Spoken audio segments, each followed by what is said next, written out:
America Iran ಮಧ್ಯೆ ಕದನ ವಿರಾಮ ವಿಸ್ತರಣೆಯಾಗಿದೆ. ಎರಡನೇ ಸಂಧಾನ ಮಾತುಕತೆ ಮುನ್ನ ಟ್ರಂಪ್ ಘೋಷಣೆ ಮಾಡಿದ್ದಾರೆ. ಒಪ್ಪಂದ ಆಗುವವರೆಗೂ ಕೂಡ ಅಮೆರಿಕ ದಾಳಿ ನಡೆಸಲ್ಲ ಅಂತ ಹೇಳಿ. ಇರಾನ್ ಮೇಲೆ ನಿರಂತರವಾಗಿ ದಾಳಿ ಮಾಡಲಾಗ್ತಾ ಇತ್ತು ಇಷ್ಟು ದಿನ.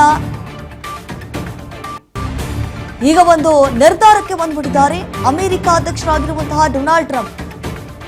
ಒಪ್ಪಂದ ಆಗುವವರೆಗೂ ಕೂಡ ಅಮೆರಿಕ ದಾಳಿಯನ್ನ ನಡೆಸಲ್ಲ ಅಂತ ಹೇಳಿ ಇರಾನ್ನೊಂದಿಗೆ ಕದನ ವಿರಾಮವನ್ನ ವಿಸ್ತರಿಸಿದ್ದಾರೆ ಡೊನಾಲ್ಡ್ ಟ್ರಂಪ್. ಒಂದು ಕಡೆ ಪಾಕಿಸ್ತಾನ ಹೇಳಿದ ಬಳಿಕ ಈ ರೀತಿಯಾದಂತಹ ನಿರ್ಧಾರವನ್ನ ಕೂಡ ಕೈಗೊಳ್ಳಲಾಗಿದೆ. ಮನವಿ ಮಾಡಿಕೊಂಡಿದ್ರು ಯುದ್ಧವನ್ನ ಮಾಡಬೇಡಿ ಅಂತ ಹೇಳಿ ಅಮೆರಿಕ ಅಂದ್ರೆ ಪಾಕಿಸ್ತಾನ ಅವರು ಅಮೆರಿಕ ಅಧ್ಯಕ್ಷರಾಗಿರುವಂತಹ ಡೊನಾಲ್ಡ್ ಟ್ರಂಪ್ ಅವರಿಗೆ ಈಗ ಎರಡನೇ ಸುತ್ತಿನ ಮಾತುಕತೆಯನ್ನ ನಡೆಸಬೇಕು ಅನ್ನುವಂತಹ ತೀರ್ಮಾನಕ್ಕೆ ಬಂದಿದ್ದಾರೆ. ಯಾವತ್ತಾಗತ್ತೆ ಆ ಒಂದು ಮಾತುಕತೆ, ಆ ಮಾತುಕತೆಯಲ್ಲಿ ಏನೆಲ್ಲ ಚರ್ಚೆ ಮಾಡಬಹುದು, ಏನು ಪ್ರಸ್ತಾವನೆಯನ್ನ ಮಂಡಿಸಬಹುದು, ಮತ್ತು ಈಗಾಗಲೇ ಏನು ಚರ್ಚೆಗಳನ್ನು ಮಾಡಬಹುದು. ಹಿಂದೆ ಸಂಧಾನ ಸಭೆ ನಡೆಸಿದಂತಹ ಸಂದರ್ಭದಲ್ಲಿ ಆಗ ಅದು ವಿಫಲ ಆಗಿತ್ತಲ್ಲ, ಈ ಬಾರಿ ಆದರೂ ಸಕ್ಸಸ್ ಆಗುತ್ತಾ ಅನ್ನುವಂತಹ ನಿಟ್ಟಿನಲ್ಲಿ ಸಾಕಷ್ಟು ರೀತಿಯಾದಂಥ ಕೆಲವೊಂದಿಷ್ಟು ಮಹತ್ವದ ತೀರ್ಮಾನವನ್ನು ಕೂಡ ಕೈಗೊಳ್ಳಲಾಗಿದೆ.